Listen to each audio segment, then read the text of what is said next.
ni sedia, ilmu Tuhan ni kekal. Ilmu Tuhan, sifat ilmu Tuhan tak sama dengan makhluk. Sifat ilmu Tuhan berdiri sendiri, tak ada siapa buat. Sifat ilmu Tuhan tunggal. Pasang semua lagu tu.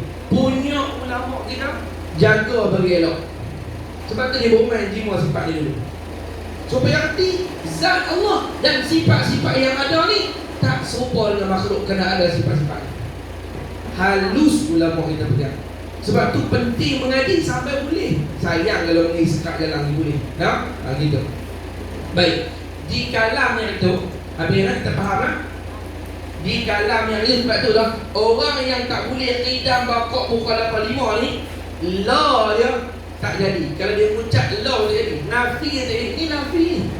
La ilaha illallah. Sebab tu kalau kita mengaji tarikat, zikir orang tarikat kan, dia zikir dia panjang tak mana? Dia panjangkan la.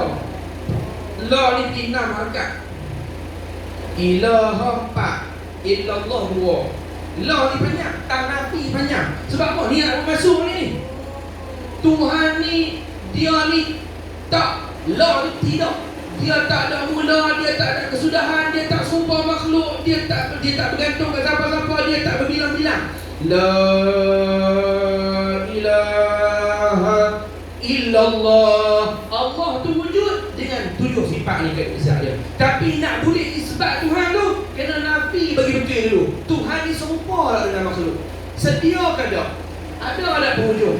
Sebab tu penting kuasai yang 5 ni. Baru dah kejap kita punya faham perkuasa sampai kalam Tuhan. Faham tak? Begitu bahasan dia. Baik. Kemudian kita masuk sikit lagi sebelum kita masuk dalam kitab, iaitu 4 sifat kalam. Sifat kalam Allah Ta'ala ni,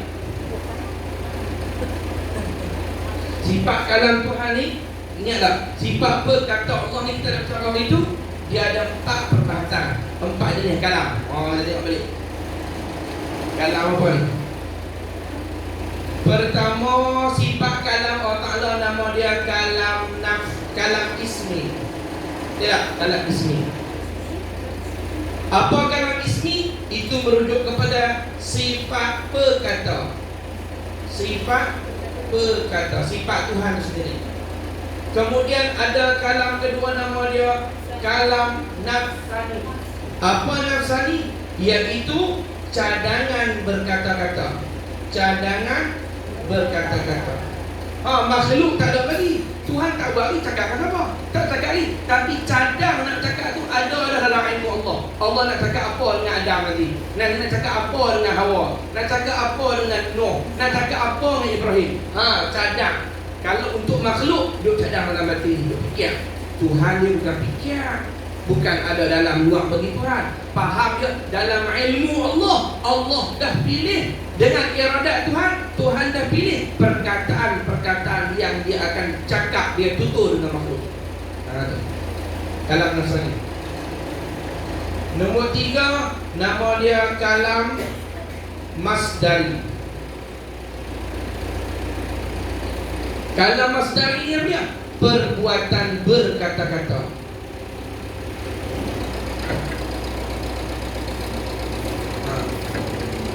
Ni baru dia cakap. Tadi sifat, kemudian cadangan berkata-kata.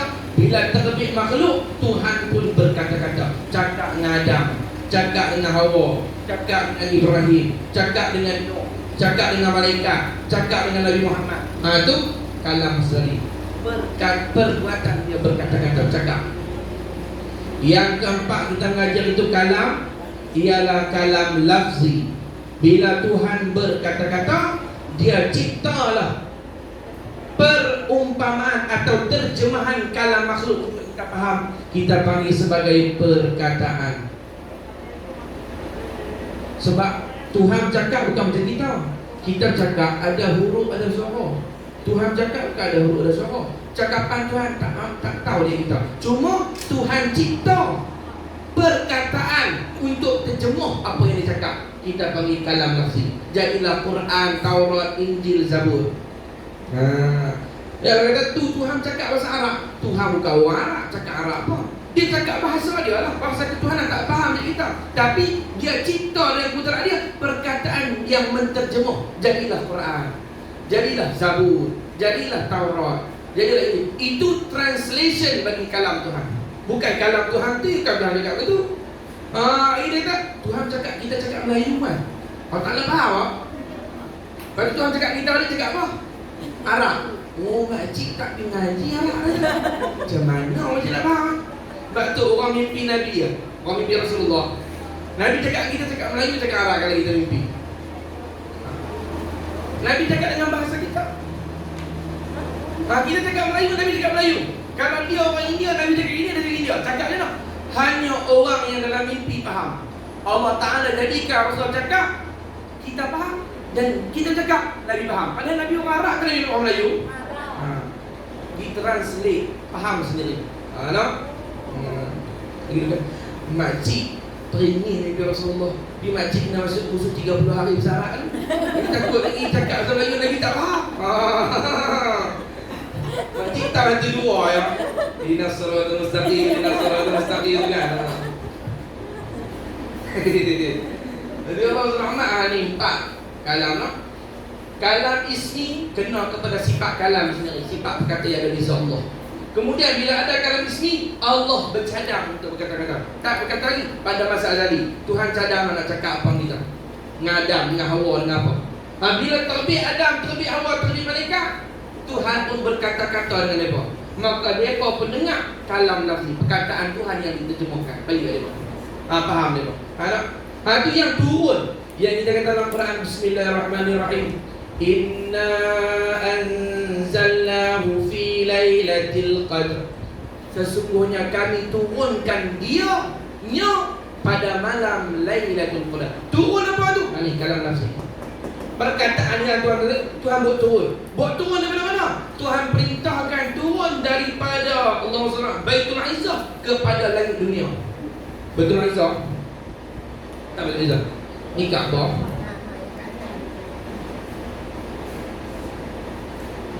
Lepas tu atas ni dia ada Baitul Makmur. Ni Baitullah ataupun Baitul Haram. Ini nama dia Baitul Makmur, tempat malaikat duk tawaf. Atas lagi pada tu nama dia tempat tu di langit. Nama lagi tempat tu langit 7. Atas pada langit 7. Nama dia Baitul Izzah. Izzah. Jadi malaikat buat turun, Tuhan perintahkan buat turun Quran 30 juzuk tu semua sekali turun ke langit dunia, atas sikit pada Baitul Makmur, langit dunia, turun di sini. Bila turun sini, malam turun tu lah kita panggil Lailatul Qadar. Malam Lailatul Qadar Tuhan buat turun tu. Perintah. Tu buat turun apa? Perkataan lah, takkan sifat perkata Tuhan, takkan perbuatan perkata Tuhan yang Tuhan buat turun. Dia buat turun apa? Perkataan tu yang diterjemah tu. Dalam bahasa Arab tu Rasulullah dibuat turun daripada Baitul Izzah ke langit dunia pada malam Lailatul Qadar. Turun situ, kemudian barulah turun sikit-sikit wahyu kepada Rasulullah. Bermula daripada 17 Ramadan, Nabi terima wahyu pertama, Iqra, baca. Ini turun sikit-sikit. Turun seketul tu, daripada Baitul Izzah ke langit dunia. Mana baru turun sikit. Ikut peristiwa lah, takkan ada kena-mengena buat turun ayat. Dia buat turun ayat, ada kena-mengena. Ini isyarat kita faham. Nak cakap bagi kena tempat. Kalau tak kena waktu. Dia pergi ziarah orang di hospital. Kawan tu sakit cimanih, potong 2 jari lah. 2 jari, tak kena buat pis lah. 2 jari potong mana kan. Orang tak buat pis kaki. Ni 2 jari hilang. Dia pergi menyembang tu, dia kata itu ada orang kampung dulu ni. Lepas tu lama-lama buang semua. Tapi abang buat pun dia tu dah kecil manis. Dia kena buang 2 jari. Kawan semangat hilang, 2 jari hilang lah. Nanti kata lagi tu nampak tak kena tempat. Kita bengong. Kawan tu takut Dia kata dia berpotong-potong sikit. Lepas tu potong-potong dia, potong habis. Ambil balik. Ambil balik. Nabi kata apa? Nabi kalau ziarah orang sakit, Nabi kata apa? Nabi tengok orang sakit, Nabi kata la ba'sa tuhurun insya-Allah. Nabi kata tak apa, Allah Ta'ala ampun dosa ni, nak bersih kita insya-Allah. Nabi kata tu Nabi bagi semangat. Kita ni beletiak pula kata, dengar lagi. Bagi dia balik sihat tu boleh tiak. Dia beletiak dah. Anak aku nak beli 2 kambing di gula bagi hang. Dengar. Kamu baru hilang 2 jari, jangan lagi. Siap dia. Geram. Anak, kalam ismi, kalam nafsani, kalam masdari, kalam nafsi. Habis kita pada sifat ke-13 selesai. Baik, ini baru kita boleh masuk.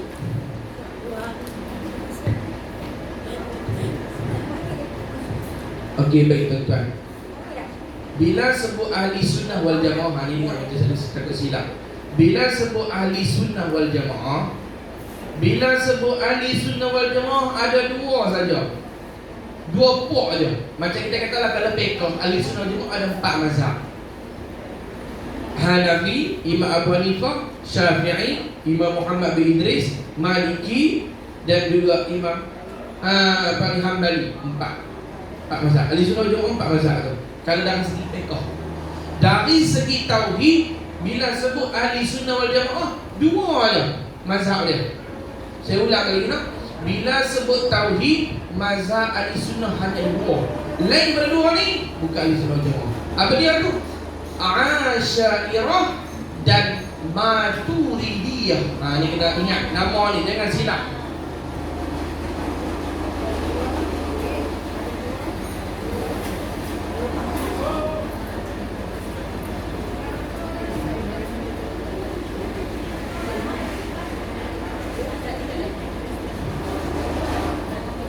Bila sebut ahli sunnah wal jamaah, ahli sunnah wal jamaah, ahli sunnah wal jamaah. Bila sebut ahli sunnah wal jamaah, hanya ada dua kelompok sahaja. Satu nama dia Asy'ariyah.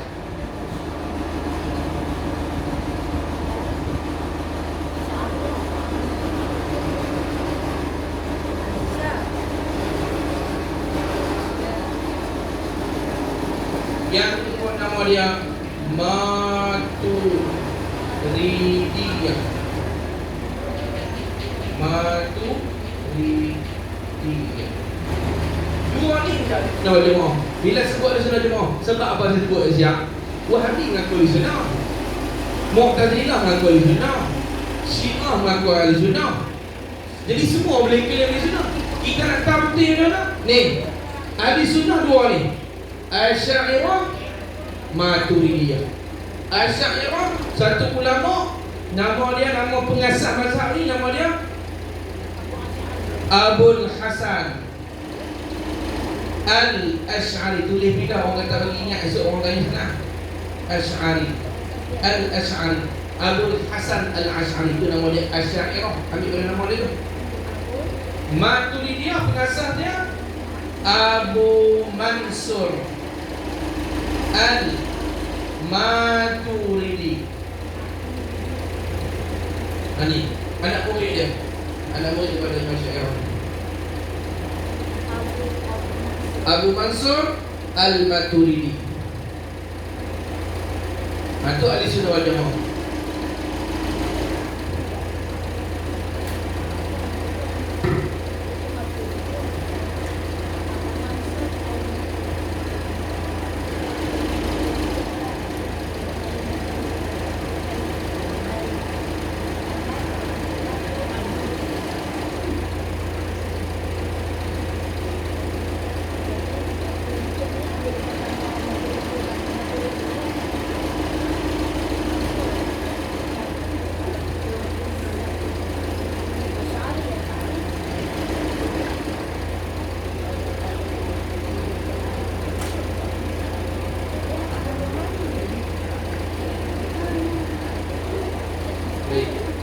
Jadi ahli sunnah wal jamaah itu Asy'ariyah, Maturidiyah. Kalau ada yang lain klaim dia tu kumpulan ahli sunnah wal jamaah tapi dia tak ikut salah satu daripada dua mazhab ni, maka dia pembohong. Dia pembohong. Pakai pergi serban tempat mana pun, pakai pergi jubah melarat mana pun, kayu sugi sampai cekak dalam poket.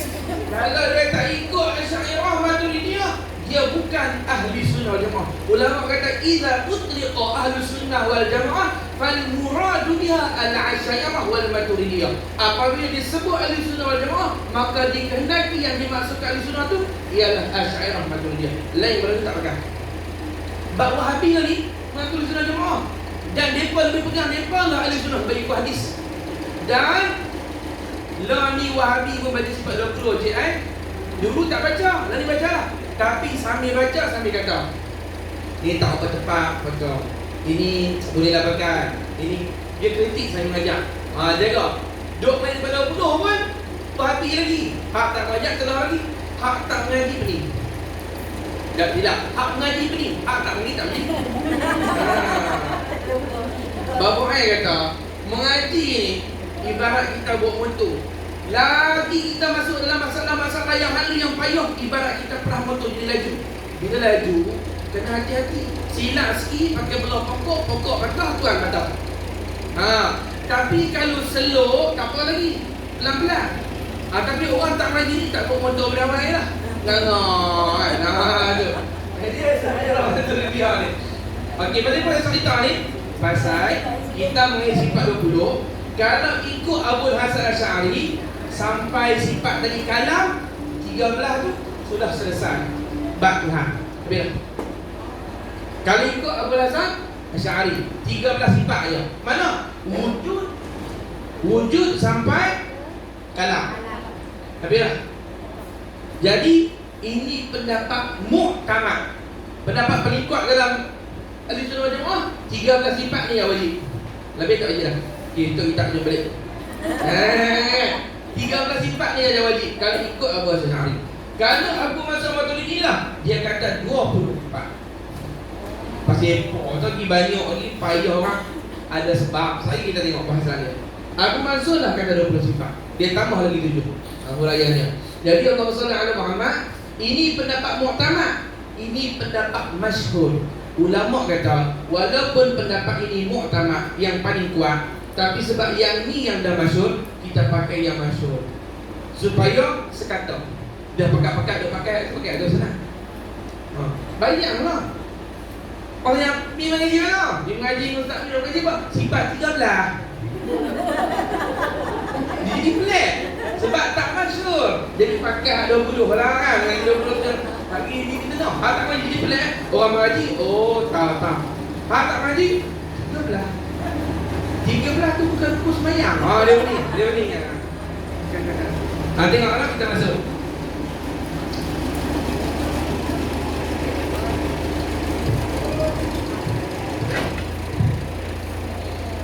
Huraian sifat yang ke-14. Barulah kita masuk yang ke-14 daripada pendapat Abu Mansur Al-Maturidi. Kaunuhu qadiran. Arti kaunuhu qadiran apa? Keadaan Allah Ta'ala yang kuasa. Keadaan Tuhan yang kuasa. Itu mengaji dah ustaz bergerak. Pasal apa ni ada pula kaunuhu qadiran, keadaan Tuhan yang berkuasa. Dah Tuhan ada kudrat, ada lah keadaan kuasa. Pasal apa hiburan lagi? Saat ini kita bicara. Kita baca dulu. Wajib pada syarak pula atas tiap-tiap mukallaf. Wajib apa? Mengetahui, yakni belajar sehingga tahu. Lagi pula wajib serta mengaku di dalam hatinya, hati mukallaf, dengan tentu sungguh keadaan Allah Ta'ala yang kuasa, dan tentu tidak keadaan Allah yang lemah. Tentu keadaan Tuhan ni berkuasa. Mustahil keadaan Allah Ta'ala ni lemah. Keadaan dia tu. Kata apa? Dan keadaan itu ialah, yang bila sebut keadaan tu apa? Ialah satu sifat yang melekat ia sifat akan sifat kudrat pada zat Allah Ta'ala. Kaunuhu ni lah yang bagi lekat sifat kudrat dengan zat. Dia kapuh bagi lekat. Kaunuhu ni lah, kaunuhu qadiran ni lah, bagi lekat kudrat dengan zat. Lagu mana? Saya kita bahas. Sebab kalau dengar sekali ni kena bahas lagi. Dan ianya suatu kelakuan di antara ada dan tiada, yakni keadaan itu, hal itu tidak naik kepada martabat ada dan tidak turun kepada martabat tiada. Sifat maknawiyah ni, kaunuhu ni Nak kata ada pun tak, nak kata tak ada pun tak. Dia duduk tengah-tengah. Bila duduk tengah-tengah nak bagi apa Ustaz? Ada pun tak ada pun nak bagi apa? Maknanya dia masuk dalam kategori hala kaunihi, maknanya dia masuk dalam kategori amrun i'tibari. Dia masuk dalam amrun i'tibari. Ada ulama beza, dia kata amrun i'tibari lain, hal lain. Ada ulama kata amrun i'tibari itu tulalah, sama dengan hal, sama saja. Saya kita berat, tak apa-apa. Nah, itu orang faham. Inilah dikatakan sifat maknawiyah. Adapun qadirun maka iaitu bukan sifat, bahkan kena kepada zat yang bersifat dengan kudrat. Fikir dan tilik kepada makhluk ini. Jikalau tidak sabit keadaan yang melekatkan sifat kudrat di zat Allah Ta'ala, nescaya tidak ada sifat kudrat. Dan jika tidak ada pada Allah Ta'ala kudrat, nescaya adalah ia Allah lemah. Dan jika ia lemah, nescaya tiada menjadi ia Allah akan makhluk ini. Dan iaitu batil kerana makhluk ini sudah ada. Apa dia? Aku tak faham. Tu beza baca dengan mati. Baca lain lah.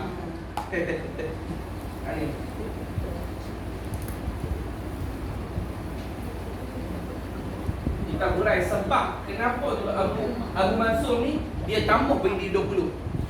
Asal 13 sifat. Sampai makna dia selesai 13 sifat.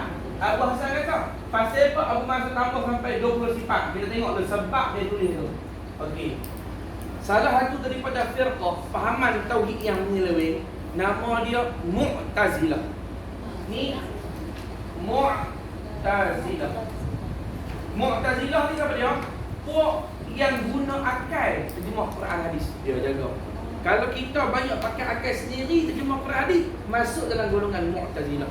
Mu'tazilah dah orang yang terpecah, terhalau, terkeluar. Itu Mu'tazil. Kalau bahasa Arab ni i'tizal, keluar. Terpecah. Pasal apa? Dia ambil Quran, dia ambil hadis, tapi gunakan. Macam mana?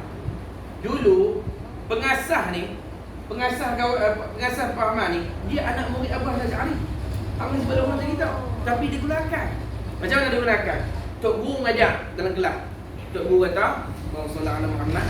Tok kata apa? Tok kata tiap-tiap orang mukmin masuk syurga. Tiap-tiap orang kafir dalam neraka, kekal dalam neraka. Kalau dia mukmin tapi buat dosa, kalau Tuhan ampun masuk syurga tu. Kalau Tuhan tak ampun masuk neraka sat bakar dulu, baru duduk dalam syurga balik. Anak murid tak setuju. Digunakan tak setuju. Dia kata tak betul tu. Macam apa tak betul? Mana boleh dia kata orang mukmin masuk syurga, orang kafir masuk neraka. Orang mukmin buat perbuatan orang kafir, mana buat benda haram, dia akan duduk tengah-tengah. Dia tak ada syurga neraka, duduk tengah-tengah. Duduk cakap kan. Tengok syurga, ya sedihnya tak boleh masuk. Tengok neraka. Jadi gila. Teriak, senyum, teriak. Jadi gila nak kata kan.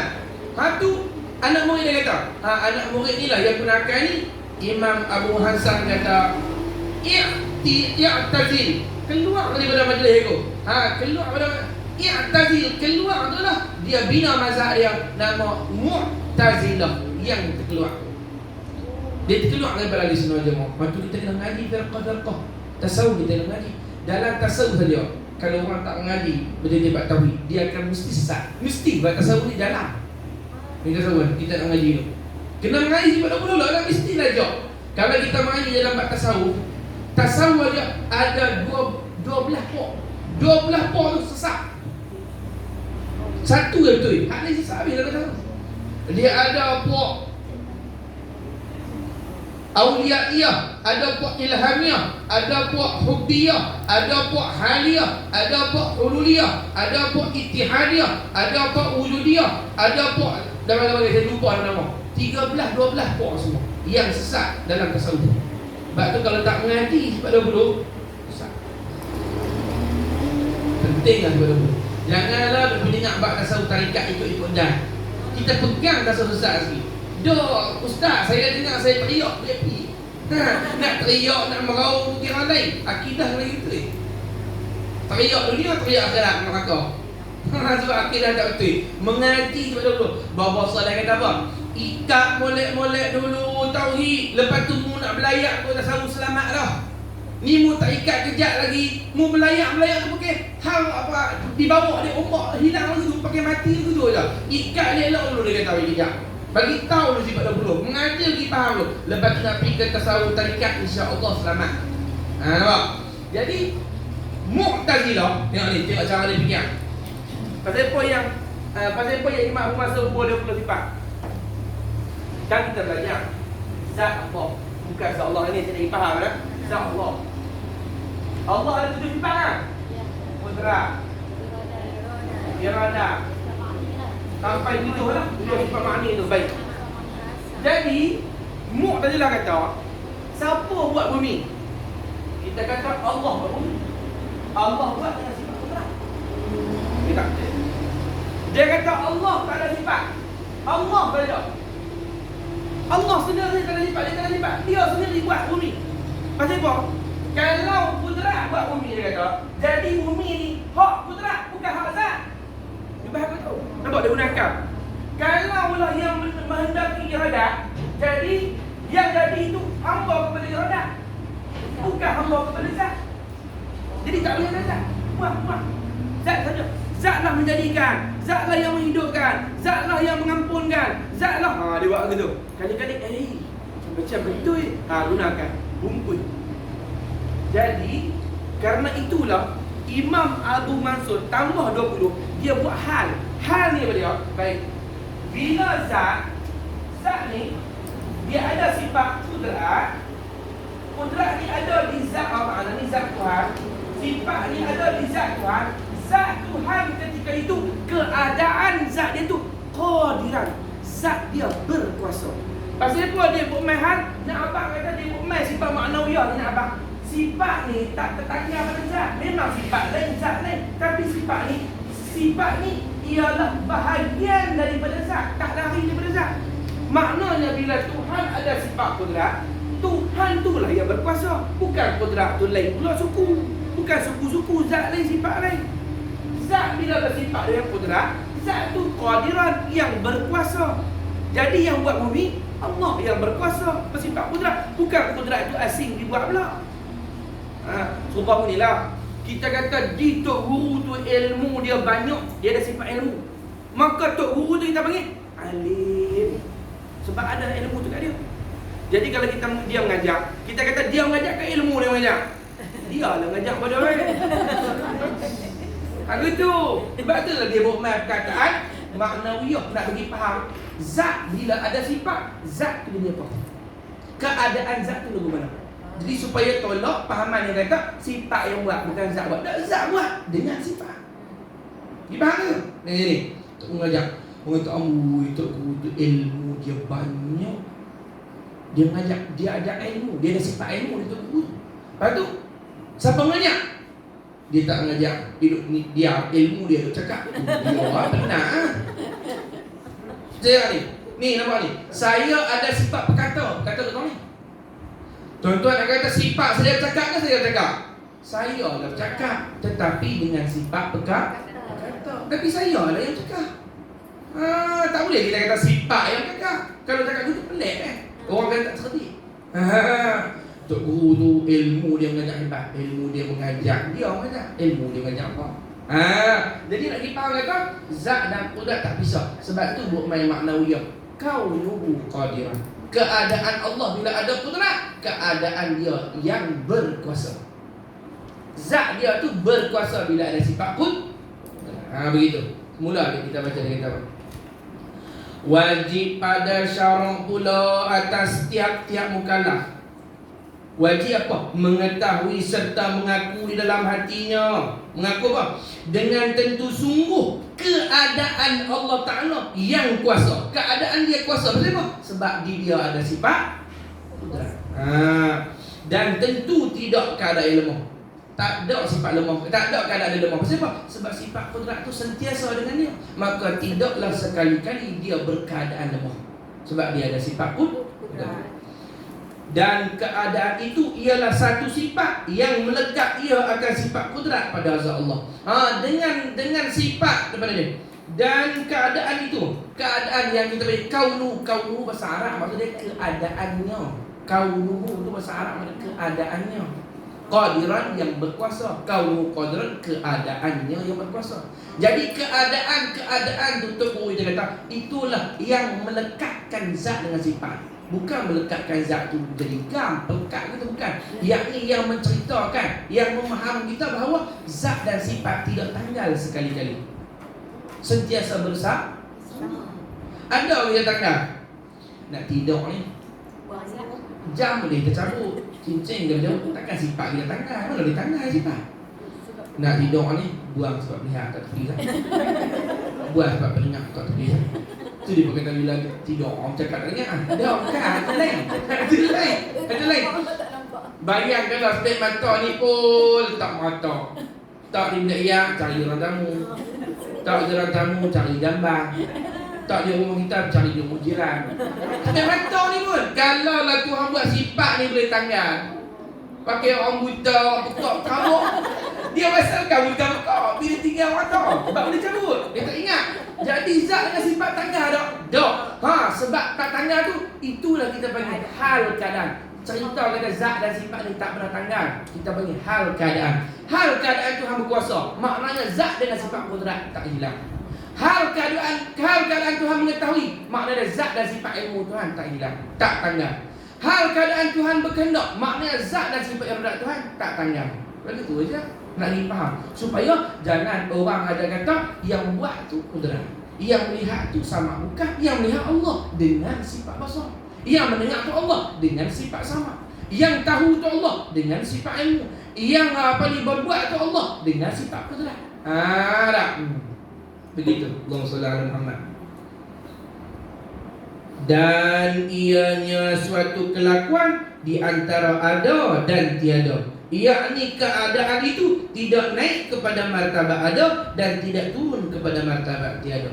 Dan hal yang sifat maknawi yang kita mengaji ni, ini sifat ni dia tak naik kepada ada, dia tak pergi tak ada. Tengah-tengah kita bagi apa?